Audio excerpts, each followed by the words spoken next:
wabarakatuh. Perkenalkan, nama saya Fatika Salsabila sebagai konselor bernama Adinda Putri. Perkenalkan, nama saya Azahra Usisa sebagai konseling yang bernama Fadia Noar. Kami dari kelas Karyawan Darussalam akan mempraktikkan pendekatan konseling dengan metode RAT. Puji. Selamat pagi, silakan duduk. Ya, terima kasih sudah datang pagi hari ini. Sebelumnya saya ingin mengapresiasi kamu sudah berani datang dan bercerita kepada saya. Sebelumnya saya ingin menanyakan bagaimana kabar kamu hari ini? Sejujurnya saya sedang tidak merasa baik-baik saja. Saya akhir-akhir ini sedang merasa tertekan gitu. Oke, terima kasih telah jujur. Apakah kamu bisa menceritakan lebih lanjut apa yang kamu sedang alami dan rasakan saat ini? Saya merasa gagal. Tugas-tugas saya akhir-akhir ini tidak selesai dengan tepat waktu.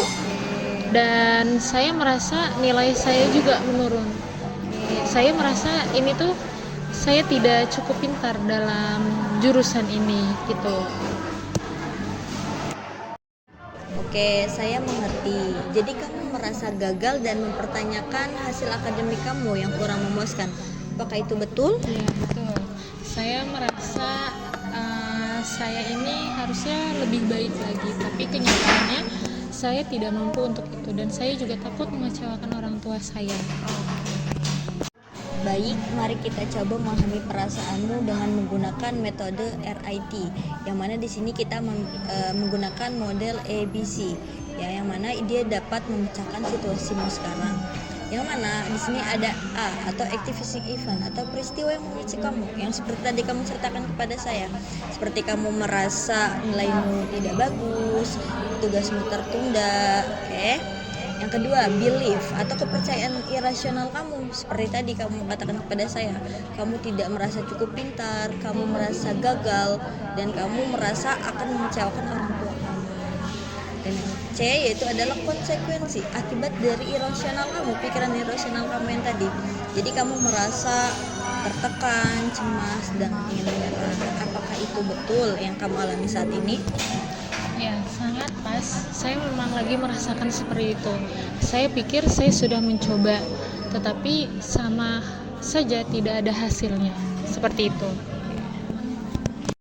Sekarang kita masuk pada tahap D, yaitu disputation, yang mana itu adalah tahap untuk mengkritiki atau mempertanyakan pikiran irasional yang kamu miliki tadi. Sebelumnya saya ingin bertanya, apakah kegagalan dalam beberapa tugas itu dapat menilai kamu ini tidak pintar sama sekali? Mungkin tidak, tapi saya rasa seperti itu. Saya hanya tidak bisa mengimbangi teman-teman saya gitu. Bisa jadi kamu tertinggal, tapi apakah satu atau dua kegagalan itu dapat menilai seluruh kemampuan kamu dan bisa menilai bahwasanya kamu ini gagal? Kalau dipikir-pikir tidak juga. Saya pernah mendapatkan nilai yang bagus, tapi tidak selalu bagus gitu, seperti itu. Nah, berarti kamu itu punya kapasitas. Bukan berarti kegagalan di satu atau dua aspek itu dapat menilai bahwasanya kamu ini gagal. Nah, bagaimana kalau kita mengubah pola pikir kamu yang tadi irasional menjadi rasional? Misalkan, saya memang gagal, saya memang mengalami kesulitan, akan tetapi saya masih memiliki kesempatan. Bukan berarti saya bodoh, saya masih memiliki kesempatan dan masih bisa memperbaikinya. Bagaimana menurut kamu?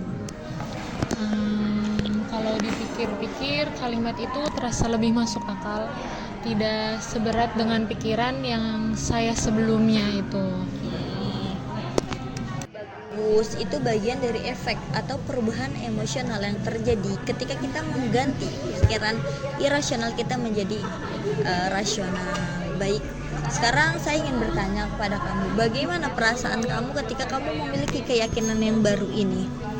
Saya merasa sedikit lebih lega, seolah-olah beban yang saya rasakan ini sedikit tidak terlalu berat lagi gitu. bagus dan sangat baik. Nah, itu yang disebut dengan F atau new feeling. Nah, jadi dengan pikiran ini, dengan pikiran rasional kamu ini, kamu akan memiliki harapan yang lebih baru. Kamu akan jauh lebih tenang lagi dan terbuka untuk bertindak. Lalu, apakah kamu bersedia untuk menyusun langkah-langkah ke depan? Seperti manajemen waktu belajar, untuk mencari bantuan akademik kamu? Ya, kalau dipikir-pikir saya sangat bersedia. Saya sadar saya tidak bisa membiarkan pikiran negatif saya terus menguasai saya.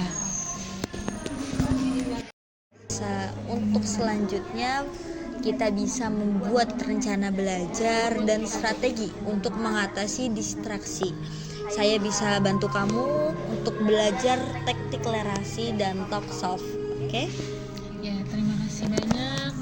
Saya merasa lebih kuat sekarang. Sama-sama, kamu sudah mengambil langkah yang bagus, yang penting untuk kedepannya dengan sudah terbuka kepada saya. Kita akan terus bekerja sama untuk membangun pola pikir yang lebih sehat lagi dan lebih produktif lagi.